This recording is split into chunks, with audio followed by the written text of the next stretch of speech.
So, nandito na kami sa San Miguel, Bulacan. North tayo mas bahay, 2:15? Diba? 3:15 kami umalis ng bahay, 4:38 pa lang. Wow. Nasa San Miguel na kami.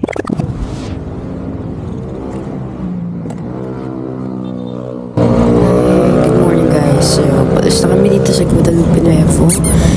And usually naman pag gantong oras, di naman dito traffic sa EDSA.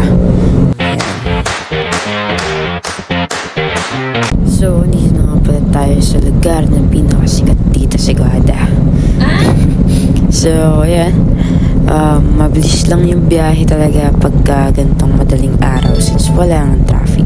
Pero guys, mag-iingat kayo sa malaking truck.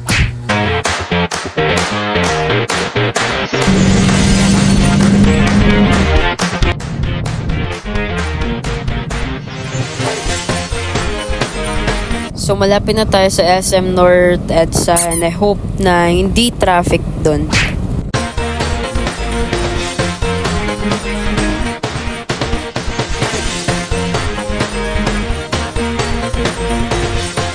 Medyo traffic lang pala dito dahil kailangan pumasok. Connected ito sa entrance ng mall.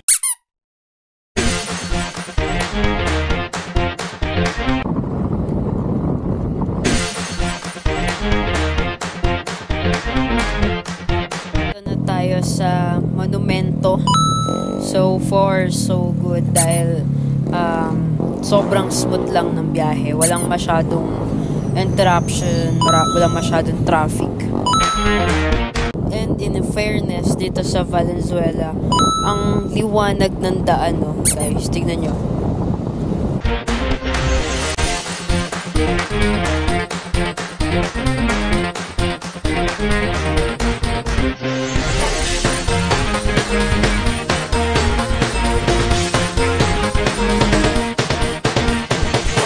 At andito na nga pala kami sa Bulacan area.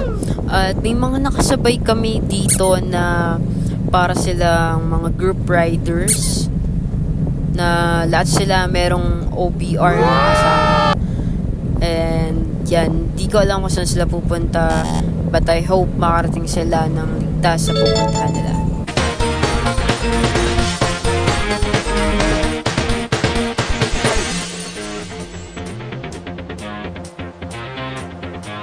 At ayan pa, bypass road na kami. Dadaan kami ng Bulihan. Then, dito sa part na to, medyo madilim dito. So, medyo tutulinan natin ng konti since medyo delikado dito. I don't know. Pero, medyo madilim talaga. So, baka masiraan tayo dito. Walang makakita sa atin masyado. So, tara na.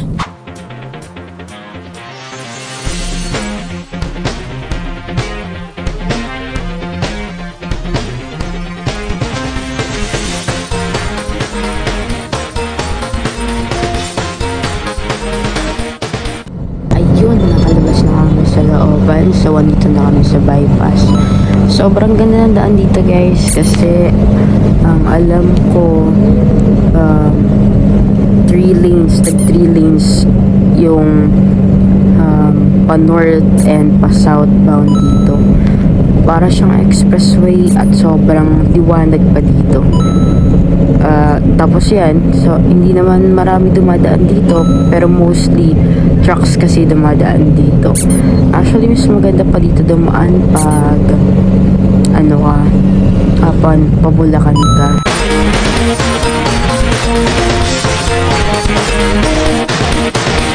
Dito na kami sa mahabang tulay dito sa Bulacan, sa bypass road. Ito yung parang bakal na tulay. So, ngayon na kami nadaan dito ng gabi and madilim pala talaga siya guys. Kaya pag nakabike hindi pala advisable na dumaan dito pag gabi.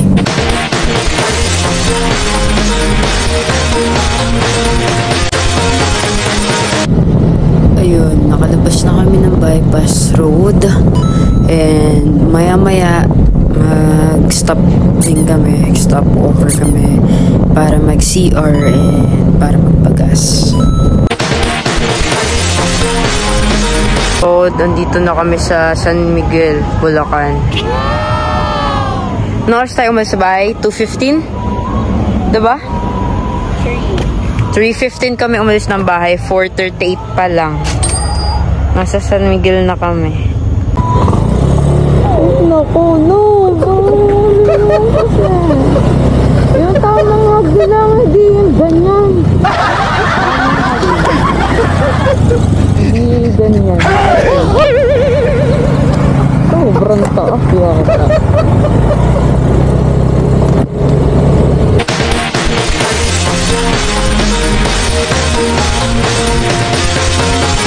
Amoy sabon na. Pag amoy sabon na, malapit na sa Nueva Ecija. Since yung dulo ng Bulacan, may tindang mga sabon dyan. Alam mo kaagad na titindan sabon, dishwashing, ganyan. Malapit na sa Nueva Ecija.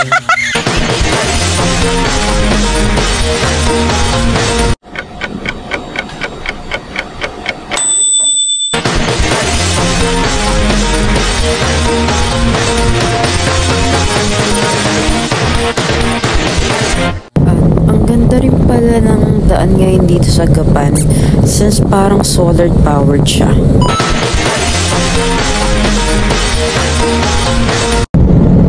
Pumunta ng Bigan.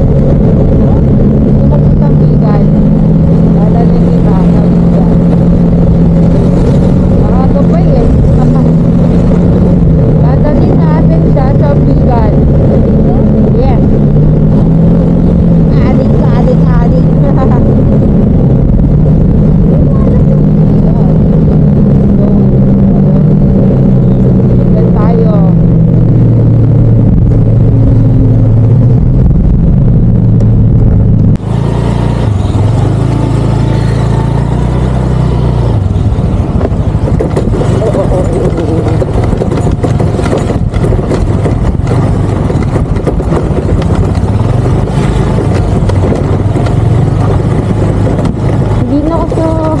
Ilaw.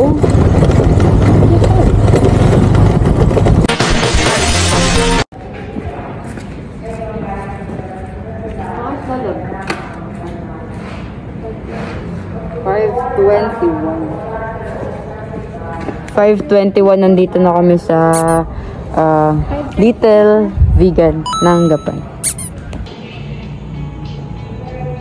Kami pa lang tao dito guys, ang aga pa kasi. Tapos yung Sunday Mass lang, Dawn Mass pa lang yung naririnig dito.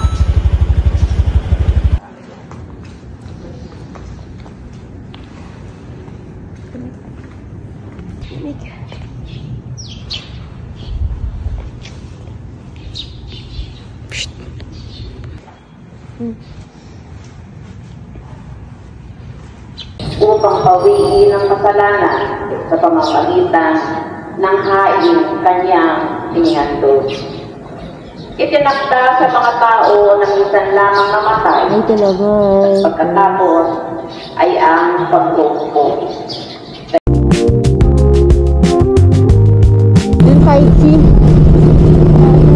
5C.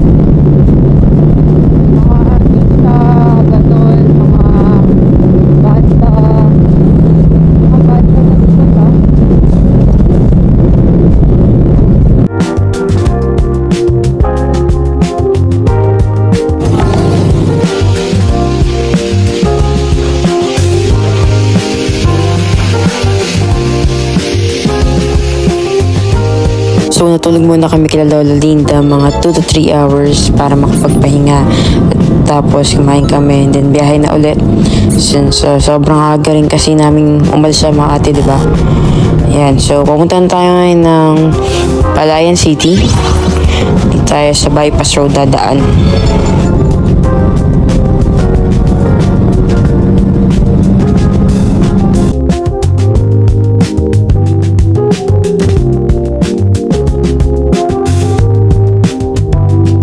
So ayan guys, nandito na tayo sa Fort Magsaysay. Malapit na tayo sa pupuntahan natin.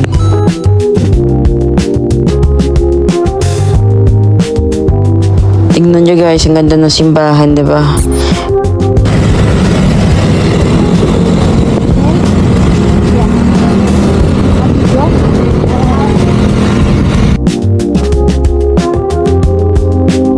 So, ayun guys, nandito na nga pala kami sa papunta ng Bacau, and then didiretso kami papunta dun sa Tanawan.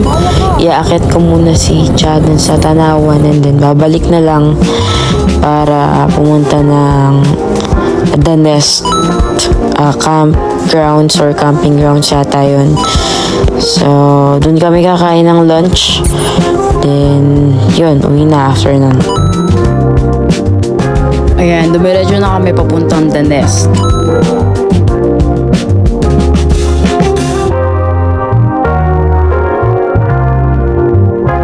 Ang tahimik dito mga tol.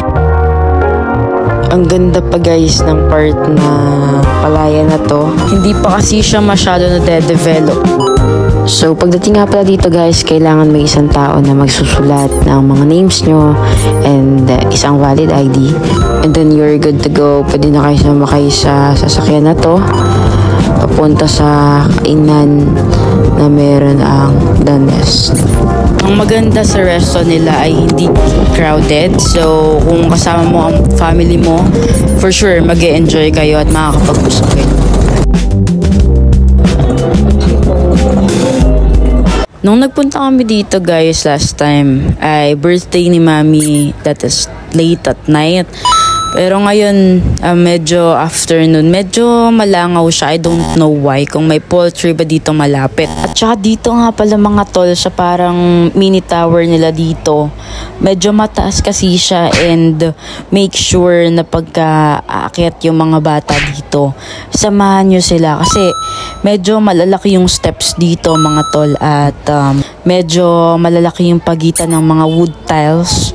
So again, make sure kasama nila kayo para mag-guide nyo sila at mabantayan ng maayos, para make sure natin na safe ang lahat. At saka nga pala mga tol, may mini playground din sila dito. As you can see, pwede kayo dito mag-swing, pwede kayo mag-slides, and maganda dito pag gabi kasi medyo mainit pag tanghali. I think mas enjoy pag gabi kasi mas comfortable yun maglaro kayo dito ng gabi. Mainit sobra.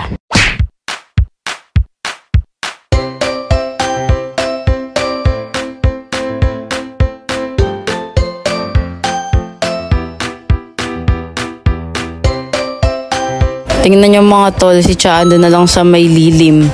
Ako na lang yung nag-iisip bata dito. Ang init kasi. So ayan, nagpakapagod lang ako, nag-enjoy lang ako. After ko mag-swing na ganyan ay umuwi na rin kami dahil need na magpahinga. Then dito na kami dumaan sa daan na paglabas malapit na sa bayan ng Palayan City. So yan, uwi na kami guys. Thank you so much for watching. Goodbye.